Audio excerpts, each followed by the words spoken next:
हिंदवी स्वराज्याचे सरसंस्थापक छत्रपती शिवरायांना मानाचा मुजरा करतो। अरे आत्ताच ठरलं आपलं महायुतीचा, आत्ता काय ठरलं आपलं महायुतीचा हिंदवी स्वराज्याचे सरसंस्थापक छत्रपती शिवरायांना मानाचा मुजरा करतो। भारतीय राज्यघटनेचे शिल्पकार भारतरत्न डॉक्टर बाबासाहेब आंबेडकर यांना मानवंदना अर्पित करतो। आजच्या आपल्या महायुतीच्या महामेळाव्यामध्ये मंचावर उपस्थित असलेले महाराष्ट्र राज्याचे लोकप्रिय आणि अत्यंत धडाडीचे मुख्यमंत्री सन्माननीय एकनाथराव शिंदेजी, आपले रोखठोक उपमुख्यमंत्री अजितदादा पवारजी, सन्माननीय पीयूष गोयलजी, नारायणराव राणेजी, छगन भुजबळ साहेब, पंकजाताई मुंडे, प्रतापराव जाधव, नीलमताई गोरे, नरहरी झिरवळजी, सुनील तटकरेजी, राधाकृष्ण विखे पाटीलजी, मंगल प्रभात लोढाजी, दीपक केसरकरजी, उदय सामंतजी, विजयकुमार गावितजी, रवींद्र चव्हाणजी, संजय बनसोडेजी, आशिष शेलारजी, आनंदराव अडसूळजी, भावनाताई गवळी, रुपालीताई चाकणकर, चित्राताई वाघ, त्याचप्रमाणे जयदीप कवाडेजी, तमिल सेल्वनजी, मंचावरील सर्व मान्यवर आणि या ठिकाणी उपस्थित सर्व माझ्या भगिनी आणि बंधूंनो, आज सर्वप्रथम मी डॉक्टर श्यामाप्रसाद मुखर्जींना या ठिकाणी आदरांजली अर्पित करतो। आपल्या सर्वांनाच कल्पना आहे की पहिल्यांदा काश्मीरमधनं 370 कलम हटलं पाहिजे आणि काश्मीरमध्ये जाण्याकरता त्या काळामध्ये विजा घ्यावा लागायचा, परमिट घ्यावं लागायचं, ते संपलं पाहिजे म्हणून मोठं आंदोलन डॉक्टर श्यामाप्रसाद मुखर्जींनी केलं आणि त्या आंदोलनातच शेवटी पोलिसांच्या कोठडीमध्ये त्यांचा मृतदेह सापडला। आज त्यांच्या स्मृतीला या दिनाच्या निमित्ताने मी अभिवादन करतो। आणि आपण सगळे महायुतीचे राज्यभरातील प्रमुख पदाधिकारी आज मुंबईमध्ये आलात, त्याबद्दल आपल्या सर्वांचं या ठिकाणी मी स्वागत करतो। खरं म्हणजे नुकतेच लोकसभेच्या निवडणुका पार पडल्या आणि दादांनी सांगितलं की आपल्याला अपेक्षित असा विजय त्यात मिळाला नाही। खरं म्हणजे काल ज्यावेळेस भारतीय क्रिकेट टीम आली होती त्यावेळेस मी म्हटलं की राजकारणामध्ये कधी कधी डकवर्थ लुईसचा नियम लागतो, जिंकतं कोणी, मतं कुणाला मिळतात, कोणाचा विजय होतो, कोण सरकार बनवतं, याचा काही नेम नसतो।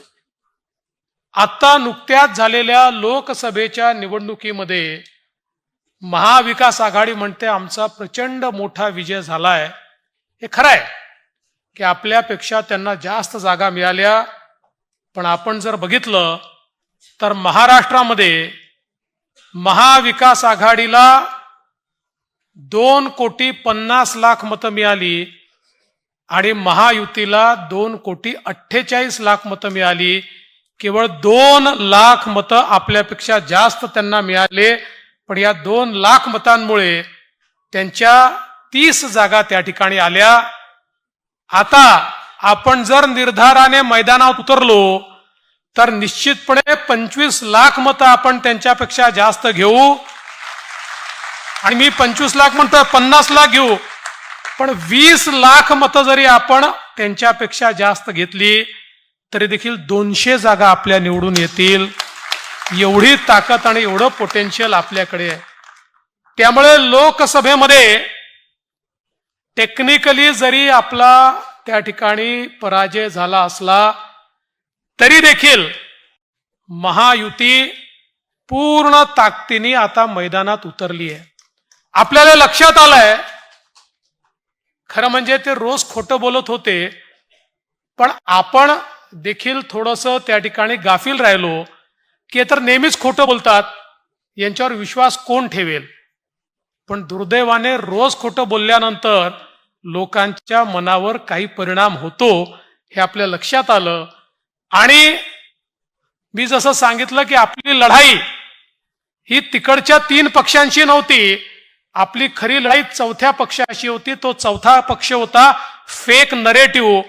रोज खोटं बोल पण रेटून बोल, आणि त्या खोटं बोल पण रेटून बोल अशा ज्या काही त्यांच्या पद्धती होत्या, त्याच्यामुळे निश्चितपणे काही ना काही परिणाम हा मतदारावर झाला आणि त्याचाच फटका आपल्याला पडला.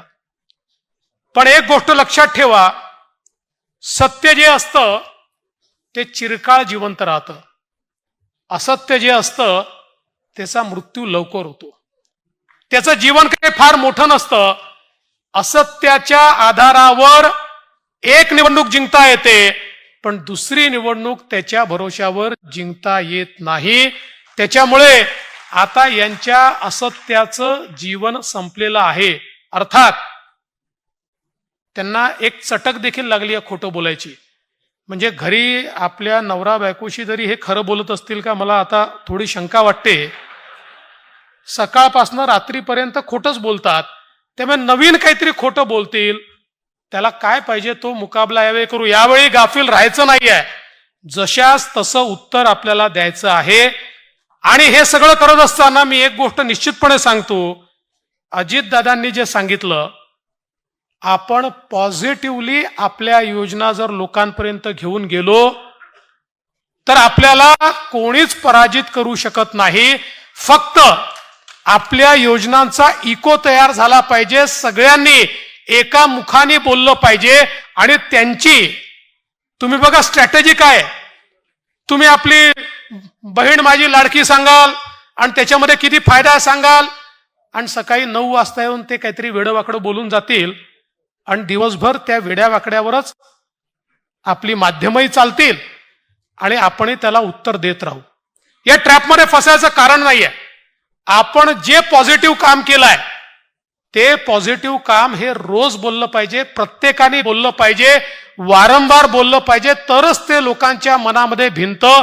पब्लिक मेमरी अत्यंत शॉर्ट असते. काल सांगितलेलं आज कोणाच्या लक्षात राहत नाही. त्यामुळे जे चांगलं केलंय ते रोज सांगितलं पाहिजे, हे आपण सगळ्यांनी लक्षात ठेवा. या निवडणुकीमध्ये मी स्वतः बघितलं, म्हणजे आमची सगळ्यांची ती चूक आहे, पण जे महत्वाचे निर्णय घेतले त्यातल्या निर्णयावर जेवढं बोललं गेलं पाहिजे तेवढं आपण बोलत नव्हतो. आज एकीकडे आपण कॅबिनेटमध्ये निर्णय घेतला की आमच्या शेतकऱ्यांना सोयाबीन आणि कापसाचे भाव कमी असल्यामुळे भावांतराच्या माध्यमातून थेट त्यांच्या खात्यात पैसे देऊ, हा निर्णय आपण घेतला. पण दुर्दैवाने पूर्ण निवडणुकीमध्ये कोणीही याच्याबद्दल बोलत नव्हतं. निर्णय घेऊन फायदा काय? निर्णय कम्युनिकेट झाला पाहिजे. आता हे पैसे, कारण आपण तो निर्णय घेतला आणि तिसऱ्या दिवशी आचारसंहिता लागली, त्यामुळे आपण निवडणुकीपूर्वी ते पैसे शेतकऱ्याच्या खात्यात देऊ शकलो नाही. पण आता अजितदादांनी या अर्थसंकल्पामध्ये ते पैसे ठेवले आहेत. आता लवकरच मागच्या खरीपामध्ये आमच्या शेतकऱ्याला कापसामध्ये आणि सोयाबीनमध्ये जे नुकसान झालं त्याचे पैसे आता त्याच्या खात्यामध्ये त्या ठिकाणी थेट जाणार आहेत.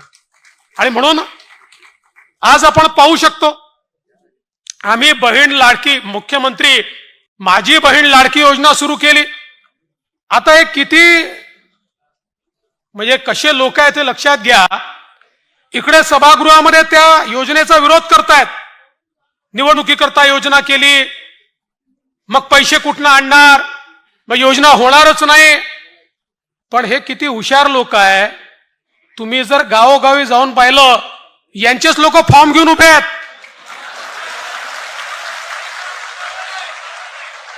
हा फॉर्म घराघरात वाटतायत. म्हणजे हे जे भाऊ आहेत सावत्रासारखे, तिथे विधानसभेमध्ये आपल्या बहिणीच्या योजनेचा विरोध करतात. ते सख्य झाल्याचा आव्हानात जणू काही त्यांच्याच खिशातनं आता पैसे देणार आहेत असे घरोघरी फिरून राहिले आहेत. त्यामुळे अशा बेगडी भावांपासूनही सावध राहावं लागेल. आणि आपल्यालाही हे सांगावं लागेल की बहिणींनो, तुमचे खरे भाऊ या मंचावर बसलेले आहेत, हे त्यांच्यापर्यंत पोचवावं लागेल. नवीन योजना आहे. दादांनी सांगितलं आपण या योजनेमध्ये सगळ्या अटी शर्ती काढून टाकल्या आहेत. काही काळजी करायचं कारण नाही. माध्यमांना देखील सांगू इच्छितो की आपणही लक्षात घ्या, कुठल्याही अटी शर्ती आता याच्यामध्ये नाहीत. कारण आमच्या समोर प्रश्न आले, ते जेन्युइन प्रश्न होते की या ठिकाणी समजा रहिवासी दाखला तर बाबा मध्य प्रदेशातनं किंवा दुसऱ्या भागातनं कर्नाटकातनं त्या ठिकाणी 15 वर्षापूर्वी लग्न होऊन एक भगिनी इकडे आली आहे, पण आता तिचा रहिवासी दाखलाच नाहीये, तर काय करायचं? आम्ही सांगितलं हरकत नाही, नवऱ्याचा तर असेल, नवऱ्याचा दाखला, बरं तोही दाखला म्हणून कुठल्याही तहसीलदाराकडे जाण्याची आवश्यकता नाही. 15 वर्षापूर्वीचं मतदार यादीतलं नाव चालेल, 15 वर्षापूर्वीचं रेशन कार्ड चालेल, 15 वर्षापूर्वीचं घराचं डॉक्युमेंट असेल ते चालेल. कुठलंही 15 वर्षापूर्वीचं डॉक्युमेंट असेल तर ते डॉक्युमेंट त्या ठिकाणी नवऱ्याच्या डॉक्युमेंटवर, पत्नीला किंवा वडिलांच्या डॉक्युमेंटवर मुलीला त्या ठिकाणी योजना मिळणार आहे. त्यानंतर उत्पन्नाच्या दाखल्याकरता कोणालाही रांग लावायची आवश्यकता नाही. कारण ज्यांच्याकडे पिवळे आणि केशरी रेशन कार्ड आहेत अशा सगळ्यांना त्या ठिकाणी ही योजना लागू करण्यात आलेली आहे. त्यामुळे ते कार्डच त्यांचा उत्पन्नाचा दाखला समजला जाईल. मग कोणीतरी सांगितलं कुटुंबाची व्याख्या काय? रेशन कार्ड ही कुटुंबाची व्याख्या आहे. त्यामुळे नव्याने आता हे कुटुंब काय आहे त्याचा दाखला घ्यायचा आहे का? असा कुठलाही दाखला घेण्याची आवश्यकता नाहीये. आणि याच्या व्यतिरिक्त ज्यांच्याकडे रेशन कार्डही नाही आहे त्यांनी सेल्फ सर्टिफिकेशन करायचं आहे. स्वतः केवळ सेल्फ सर्टिफिकेशन केलं तरी देखील त्यांना ही योजना मिळणार आहे. ही योजना आमच्या बहिणींना बाहेर ठेवण्याकरता नाही आहे, ही आमच्या बहिणींना आत घेण्याकरता योजना तयार करण्यात आलेली आहे. त्यामुळे आपल्यालाही कुठेही काही अडचण योजनेच्या संदर्भात वाटली, आपण आता ऑफलाईन फॉर्मही घेतोय, ऍपवरही फॉर्म घेतोय. ऍपवरचे फॉर्म हे आपल्याला सोपे पडतात, ऑफलाईन जे येतात ते पुन्हा ऑनलाईन करावे लागतात. पण जी पद्धत असेल त्या पद्धतीने आपण घेतोय. एवढीच आपल्याला विनंती आहे की फॉर्म भरताना अकाउंट नंबर वगैरे जर नीट लिहिला नाही तर ते पैसे अकाउंटला जाऊ शकणार नाही. त्यामुळे आपणही थोडी मदत केली पाहिजे आणि अकाउंट नंबर वगैरे योग्य प्रकारे लिहिले गेले पाहिजे, त्यात कुठली चूक होऊ नये अशा प्रकारचा प्रयत्न हा निश्चितपणे या ठिकाणी आपण केला पाहिजे. आज आपण पाहू शकतो महिलांकरता ज्या काही योजना आपण केल्या, दादांनी सांगितलं, आता आमच्या मुलींना उच्च शिक्षण जे आहे हे सगळ्या वर्गातल्या मुलींना आपण मोफत केलंय. आपण बघा SC आणि ST आमच्या मुलींना उत्पन्नाची कुठली अट नाही, त्या ठिकाणी मोफत आपण शिक्षण दिलंय. आणि OBC, SBC किंवा ओपन या कुठल्याही कॅटेगरीमध्ये त्या ठिकाणी जर 8 लाखाच्या कमी उत्पन्न असेल तर त्या सगळ्या मुलींना जात पाळणार नाही, धर्म पाळणार नाही, भाषा पाळणार नाही, त्या सगळ्या मुलींना आपण मोफत शिक्षण, उच्च शिक्षण देण्याचा निर्णय घेतलाय. प्रायव्हेट कॉलेज मधली त्यांची फी ही राज्य सरकार या ठिकाणी भरताय. आणि एवढंच नाही, 18 वर्षाच्या वरचे जे अनाथ आहेत, कारण 18 वर्षानंतर त्या अनाथांना त्या बालगृहातनं बाहेर जावं लागतं, त्या जो काही आपली व्यवस्था त्या व्यवस्थेत त्यांना राहता येत नाही. 18 वर्षावरचे अनाथ, मुलगा असो की मुलगी असो, त्यांचं सगळं उच्च शिक्षण फ्री करण्याचा निर्णय हा आपल्या मुख्यमंत्र्यांच्या नेतृत्वामध्ये आपल्या सरकारने या ठिकाणी घेतलेला आहे. त्यामुळे एकीकडे हा निर्णय आहे, दुसरीकडे महिलांना आपण त्या ठिकाणी ST फ्री देण्याचा निर्णय घेतलेला आहे, गॅस सिलेंडरचा निर्णय आपण घेतलेला आहे. आमच्या खऱ्या अर्थानं मातृशक्तीचा सन्मान करण्याकरता आता आपल्या नावामध्ये वडिलांच्या नावासोबत आईचंही नाव लागणार आहे. हाही निर्णय आपल्या सरकारने या ठिकाणी घेतलेला आहे. त्यामुळे हे सगळे जे निर्णय आहेत नारी शक्तीचा सन्मान करणारे निर्णय आहेत. आमच्या बचत गटांकरता रिव्हॉल्विंग फंड दुप्पट करणं असेल, त्यांना वेगवेगळ्या प्रकारचे इन्सेंटिव्ह देणं असेल, इतके निर्णय आमच्या नारी शक्तीकरता घेतलेले आहेत.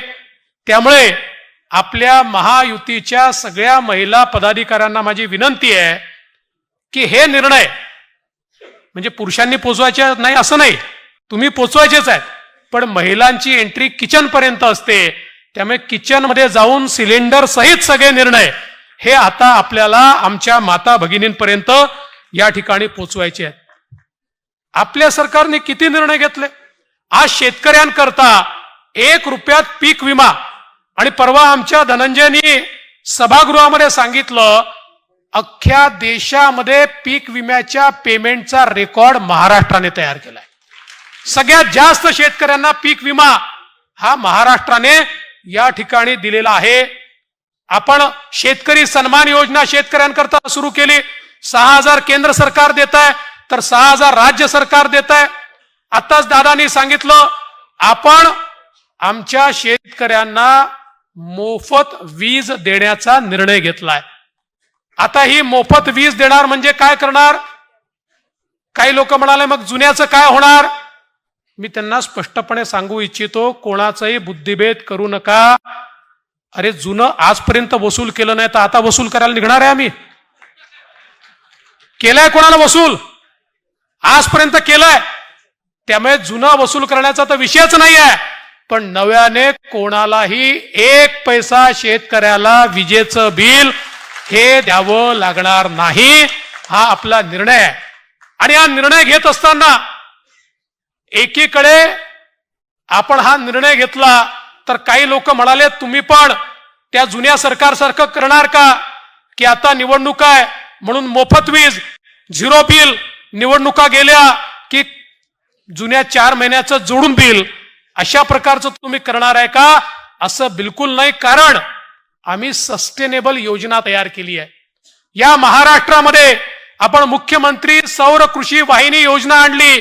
या योजनेच्या अंतर्गत आमचे जे कृषीचे फिडर आहेत या फिडरला आम्ही सोलरवर कन्वर्ट करतो आहोत. याच्यामध्ये 9,000 मेगावॅटच्या फिडरचं काम आम्ही ऑलरेडी सुरू केलेलं आहे, जे 18 महिन्यामध्ये आम्ही संपवणार आहोत. याचा फायदा काय आहे. याचा फायदा असा आहे 18 महिन्यानंतर या 9,000 मेगावॅटच्या फिडरवर जेवढे शेतकरी आहेत या सगळ्या शेतकऱ्यांना दिवसा 12 तास वीज 365 दिवस मिळणार आहे. आणि राज्य सरकारला फायदा काय आहे. आज राज्य सरकार शेतकऱ्याला जी वीज देतं, राज्य सरकारला त्याचे 7 रुपये पडतात. शेतकऱ्याकडनं आपण 1.25 रुपया घेतो किंवा 1.5 रुपया घेतो, म्हणजे मधले पैसे क्रॉस सबसिडीने आपल्याला द्यावे लागतात. जी 7 रुपयाची वीज होती ती या 9,000 मेगावॅट करता सौर ऊर्जेमुळे 2 रुपये 81 पैसे ते 3 रुपये 5 पैशात आपल्याला मिळाली आहे. म्हणजे एका युनिटच्या मागे 4 रुपये आपण वाचवतोय. म्हणजे आजपासून 4 वर्षांनी आता जेवढी सबसिडी आहे त्याही पेक्षा कमी सबसिडीमध्ये आमच्या शेतकऱ्यांना आम्ही मोफत वीज देऊ शकू. त्यामुळे आम्ही तयार केलेली योजना ही अशी योजना आहे की जी जन्मभर सस्टेन करता येईल. याच्याकरता राज्य सरकारकडनं पुढच्या 4 वर्षात 1 पैसा देखील आम्हाला द्यावा लागणार नाही. आणि एवढंच नाही तर उरलेल्या 5,000 मेगावॅटचे टेंडर देखील आम्ही काढलेले आहेत. आणि आता शेतकऱ्यांकरता आपण मागेल त्याला सौर पंप ही योजना सुरू केली आहे. आता कुठलाही लक्षांक नाही, 9 लाख सौर पंप मंजूर करून ठेवले आहेत. 9 लाख जो शेतकरी मागेल. आणि त्याची योजना देखील अशी आहे की सौर पंपाची जी किंमत आहे त्या किमतीच्या केवळ 10% शेतकऱ्यांकडनं, 90% केंद्र आणि राज्य सरकार मिळून देणार. आणि अनुसूचित जाती आणि जमातीचा शेतकरी असेल केवळ 5% त्याच्याकडनं घेणार. 95% पैसा केंद्र आणि राज्य सरकार त्या ठिकाणी देणार आहे. त्यामुळे मागेल त्याला सौर पंप आता आपण देणार आहोत. आता आपल्याकडे केवळ 30,000 पेड पेंडिंग राहिलेले आहेत. जेवढी मागणी येईल, पूर्वी वर्षाला 3,000 पंप आपण लावायचो सौरचे, आता दिवसाला 500 पंप लावतो. आम्हाला ही वाढवत वाढवत दिवसाला 3,000, 4,000, 5,000 पंपापर्यंत न्यायचं आहे. त्यामुळे आमच्या शेतकऱ्याला शाश्वत वीज नुसती मोफत देऊन चालणार नाही, त्याला 7 दिवस दिवसा वीज द्यावी लागेल.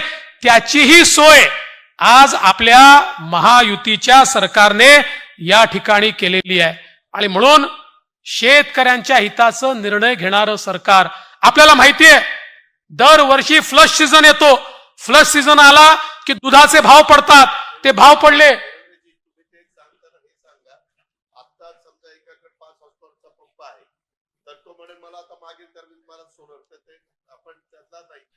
नाही. आणि आता जर तुमच्याकडे इलेक्ट्रिकचा पंप असेल तर तुम्ही सोलर मागू नका. याचं कारण त्या पंपाच्या विजेचं बिल तर तुम्हाला द्यायचंच नाही आहे, पण त्याला येणारी जी इलेक्ट्रिसिटी आहे तीच आम्ही सोलर मधनं तुम्हाला देतोय. त्यामुळे तुमचा पंप आता कन्वर्ट करण्याची आवश्यकता नाहीये.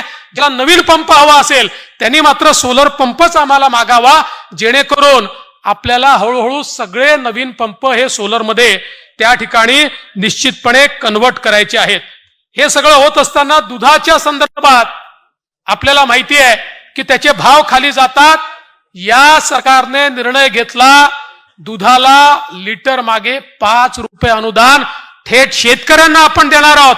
आणि त्याच वेळी दुधाची जी भुकटी आहे त्याला देखील 30 रुपयाचं अनुदान हे कन्व्हर्शन करता आणि एक्सपोर्ट करता आपण देणार आहोत.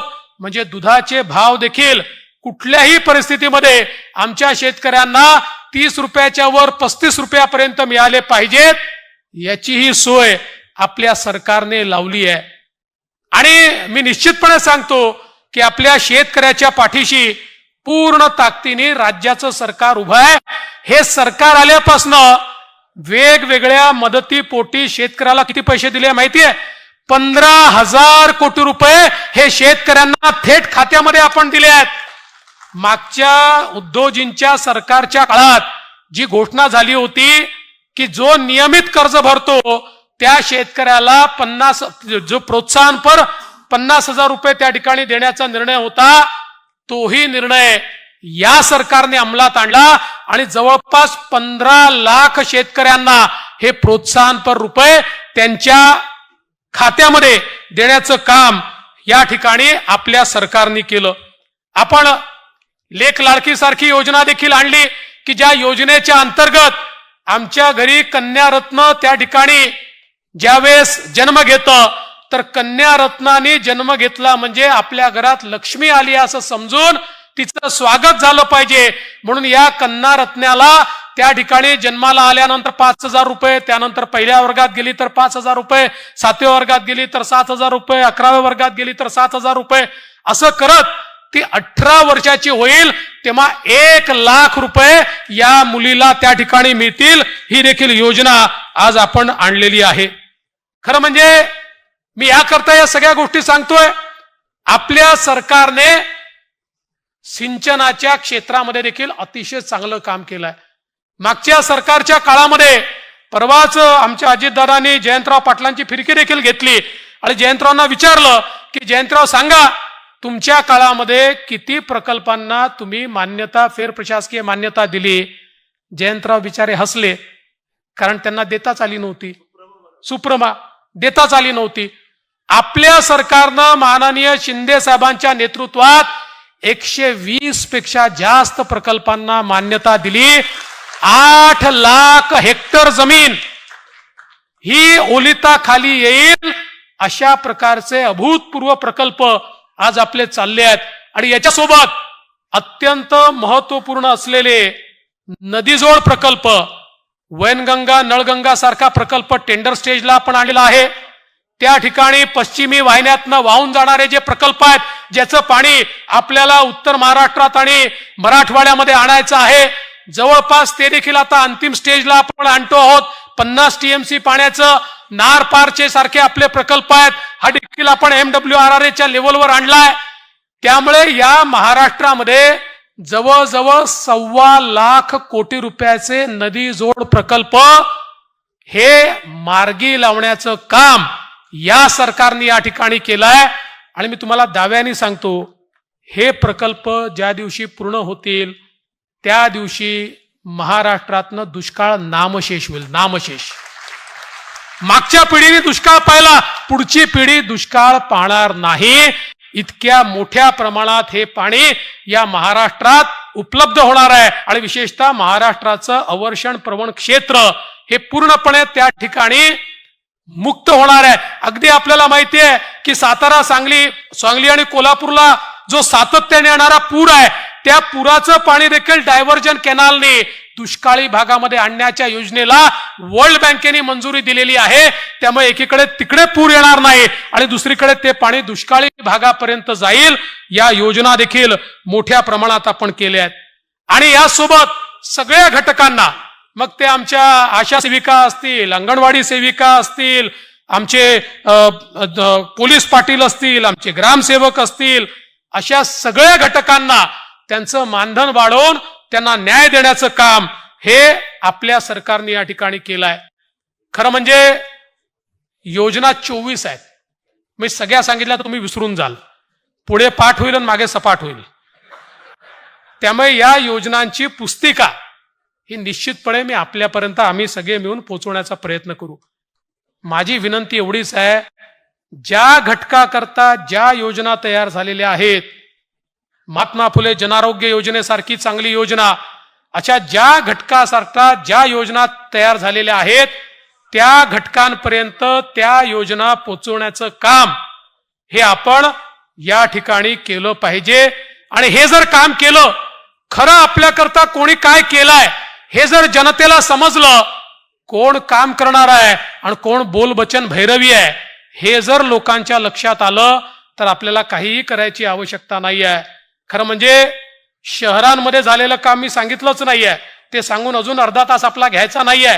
पण सगळ्या शहरांमध्ये देखील अभूतपूर्व काम या सरकारच्या काळात झालंय. मुंबईचा चेहरा बदलतोय, पुण्याचा चेहरा बदलतोय, नागपूरचा बदलतोय, नगरपालिकेचं क्षेत्र, नगरपंचायतचं क्षेत्र, एवढा पैसा आपण त्या ठिकाणी दिलाय, एवढी कामं आपण त्या ठिकाणी केली आहे.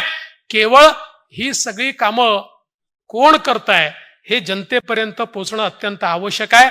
त्यामुळे माझी आपल्याला एवढीच विनंती आहे की आता आपण सगळ्यांनी आपल्या कामाचा प्रवक्ता झालं पाहिजे.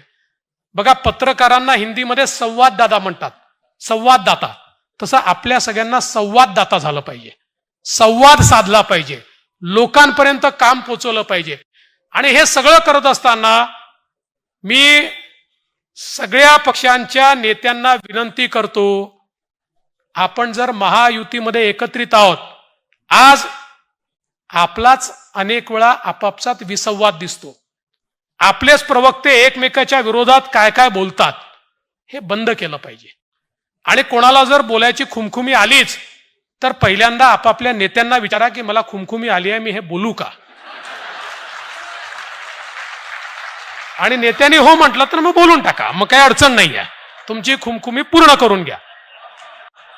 पण एक लक्षात ठेवा, आपण एक नाही आहोत हा नरेटिव्ह तयार करण्याचा प्रयत्न चाललाय. आणि या नरेटिव्हला दुर्दैवाने आपणच बळ देतो, आपणच हिट विकेट होतो, आपणच रनआउट होतो. ही परिस्थिती काही योग्य नाही आहे.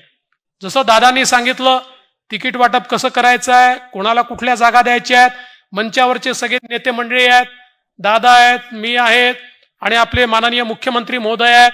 सगळ्यांच्या सल्ल्याने त्याचा निर्णय करू. शेवटी आपण जेव्हा युतीमध्ये असतो, सर्वांच्या आशा आकांक्षा असतात. एक गोष्ट लक्षात ठेवा, आशा आकांक्षा असल्या तरीही युतीमध्ये प्रत्येक पक्षाला काही ना काही कॉम्प्रोमाइज करावं लागतं. आणि कॉम्प्रोमाइजची भूमिका असेल तरच युती टिकत असते. कॉम्प्रोमाइजची भूमिका नसेल तर कुठलीही युती ही टिकत नाही. आणि म्हणून मी माझं पाहून घेईल, दुसऱ्याचं काय होईल ते पाहून घेईल, असं चालणार नाही. असं चाललं तर आपण आपला घात करू. हे लक्षात घ्या की आपल्या समोरचे लोक या विजयाने हुरळून गेले आहेत आणि त्यामुळे ते कुठल्याही प्रकारचं कॉम्प्रोमाइज करायला तयार आहेत. आणि आपण जर आपली ताठी ठेवली, आपण जर मी फक्त माझ्यापुरतं पाहीन, दुसऱ्याचं पाहणार नाही, अशा प्रकारची मानसिकता ठेवली, आपण शेख चिल्लीसारखं ज्या झाडावर बसलोय त्याचीच फांदी कापायला बसलो, तर शेवटी शेख चिल्लीचं काय होतं तेच आपलं होईल. आणि म्हणून आपण सगळे राजकीय नेते आहोत. एकत्रितपणे आपल्याला चालावं लागेल, एकत्रितपणे आपल्याला राहावं लागेल, एकत्रितपणे निर्णय घ्यावे लागतील. एखादा निर्णय आवडला नाही तर तो 4 भिंतीच्या आत त्या निर्णयाच्या संदर्भात आपल्याला बोलावं लागेल. आणि म्हणून मला विश्वास आहे की आपण सगळ्यांनी निर्धार केला तर इतकी मजबूत महायुती आहे, 200 पेक्षा जास्त आमदार आहे हो आपल्याजवळ, 200 पेक्षा जास्त, आणि कार्यकर्ते तर इतके आहेत.